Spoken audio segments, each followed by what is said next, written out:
Perang dunia pertama berapa jumlahnya? 20 juta. Perang dunia kedua berapa jumlah korbannya? 60 juta. Siapa mereka itu? Banyaknya sipil. Lalu dengan itu semua Anda mengatakan Islam dekat dengan teror. Assalamualaikum warahmatullahi wabarakatuh. Assalamualaikum warahmatullahi wabarakatuh. Nama saya Suci dari Sumedang.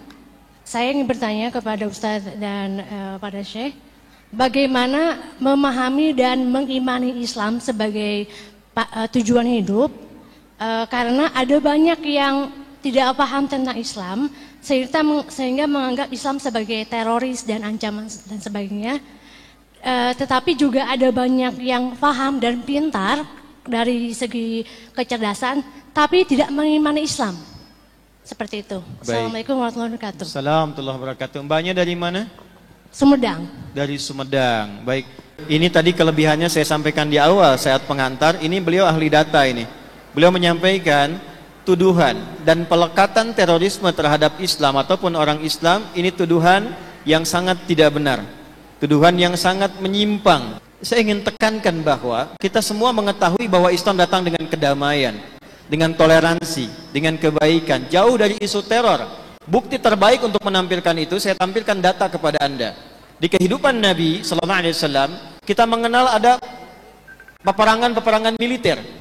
Jika dihitung data itu dalam sejarah, didapatkan 27 peperangan didapatkan dari umat Islam, juga dengan di luar Islam, yang terjadi baik dari perebutan wilayah, mempertahankan wilayah dan sebagainya. Silakan Anda cek. Dari 27 peperangan ini, 10 tahun berlangsung dari dakwahnya Nabi, ternyata yang meninggal dihitung 250 orang, dari pihak umat Islam 139, dari yang non-Islam 111. Jadi kalau Anda ingin katakan teror, guncangan, serangan, kalau kita sebut teror kan kita akan sebut yang korban itu kan yang lebih banyak, itu kan yang kena teror kan?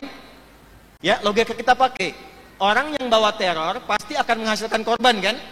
Ya, yang jatuh korban itu kan yang kena teror. Ya kan? Kemudian yang bawa teror itu yang kemudian menyerang sehingga menghasilkan banyak korban. Justru dalam peperangan pada masa lalu yang banyak korbannya itu umat Islam.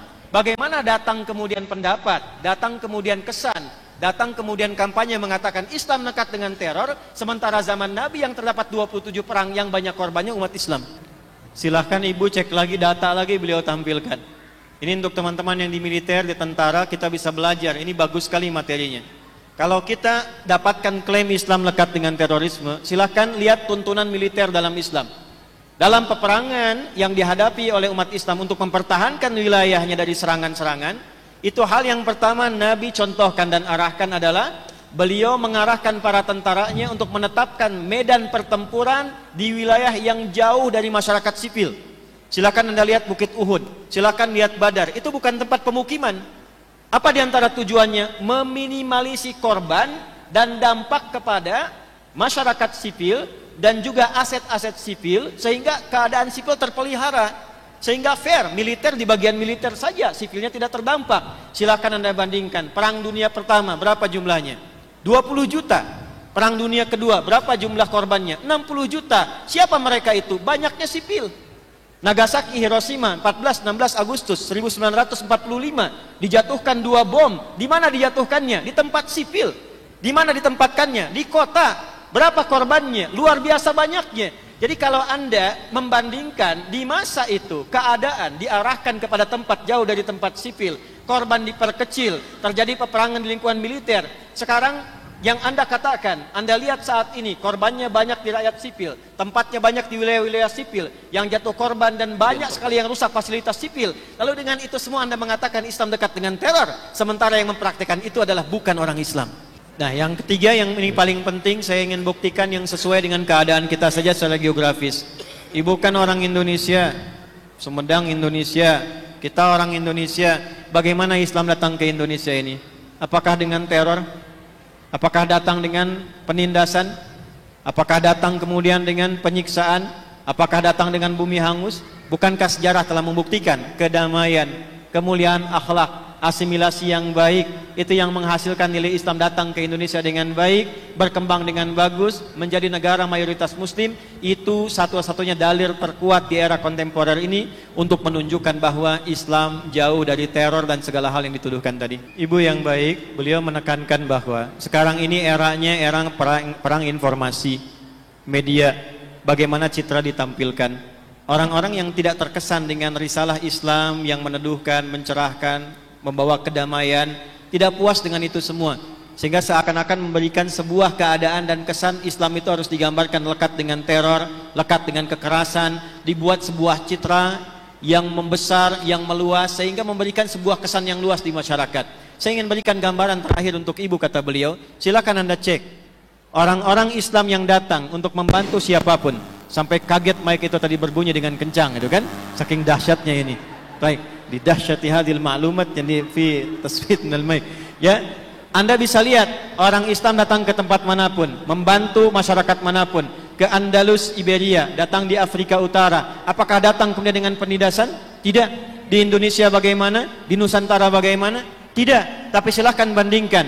Ketika ada penjajah Italia misalnya datang ke Libya, berapa korban yang ada? Berapa kedahsyatan yang dihasilkan? Berapa kehancuran yang didapatkan? Tapi yang paling menarik begini, setiap ada proses penjajahan, tidak pernah kan disebutkan agamanya?